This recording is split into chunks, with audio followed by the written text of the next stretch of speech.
Hello and welcome to FPL Focus, and guess what guys, the fixtures have been announced. As if we didn't have enough football to contend with, but now it's time to think about FPL as well as the Euros. This is really going to be quite exciting if you can see the fixture. Now before we do get into it, please do smash that subscribe button, hit the like button and the bell notification. So let's have a look at these fixtures then. On Saturday the 14th of August. Oh my god, are you excited or are you still got your heads in the Euros? Let us know in the chat. But Arsenal's opening fixture. As an Arsenal fan, Brentford, I don't mind that. I've took the stance of not getting involved at all when it comes to Arsenal during this summer and the transfer window. I'm not even interested. I'll just wait to see what they come up with when that window closes. I don't go into all that. It's so frustrating with Arsenal. But anyway, Brentford, good game to begin with for the Arsenal. And then obviously Brighton there with Burnley. That's about an even game, isn't it?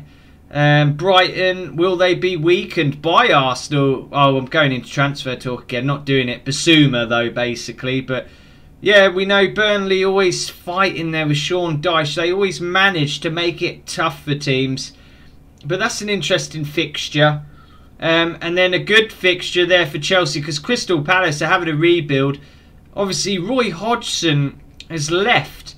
And that makes you think, what sort of Palace are we going to see? But Chelsea, off the back of the Champions League win, they're looking fire at the moment. So I think a lot of players will be looking at Chelsea for sure.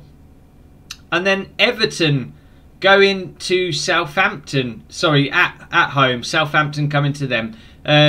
Good fixture. Ancelotti left, obviously. What sort of Everton are we going to see there? What sort of Southampton are we going to see? But a nice fixture. Tough to call, but you'd probably edge it to Everton there at Goodison Park. And then we've got Leicester Wolves. That's another cracking fixture on the opening day.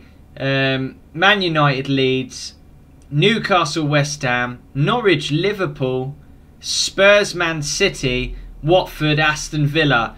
Well, there's a lot of managers that have left, and that's going to change what sort of business they do in the window and the way we think about our teams. Liverpool look like they've got an absolute blinding fixture there against Norwich, who obviously sold Buendia to Aston Villa. Aston Villa strengthening in the window. West Ham, quite a good fixture there against Newcastle off the back of their superb season. That's not a bad fixture at all. Man United Leeds, that's going to be pretty epic and also tough to call. Man City against Spurs, no Mourinho anymore. Will Kane be leaving? There's loads of things to think about before we do obviously pick our teams, but I thought I'd have a look at the fixtures, guys, just to get it out there. These are the fixtures, and to me the ones that stand out obviously are Liverpool against Norwich. I think Aston Villa against Watford will be good because Watford have just come up. West Ham, Newcastle and Chelsea Palace. Arsenal, Brentford if Arsenal strengthen. So those are the sort of fixtures that I definitely will be turning my head to in the short term. Obviously we'll look at it more for game week 2, etc. But yeah, what we can do is actually go to live FPL, and Ragaboli's put together superb make your own draft on what they think within the algorithm the predicted prices will be.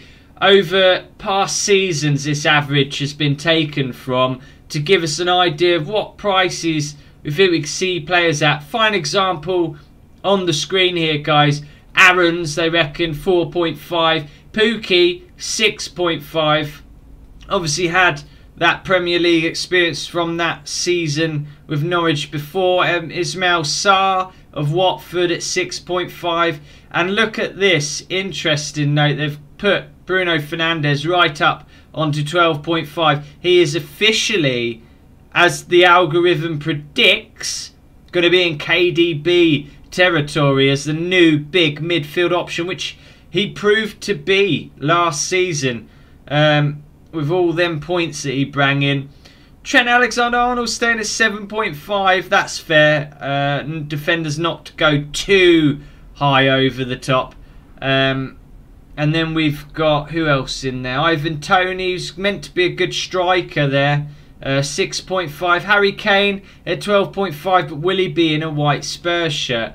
That will be the question.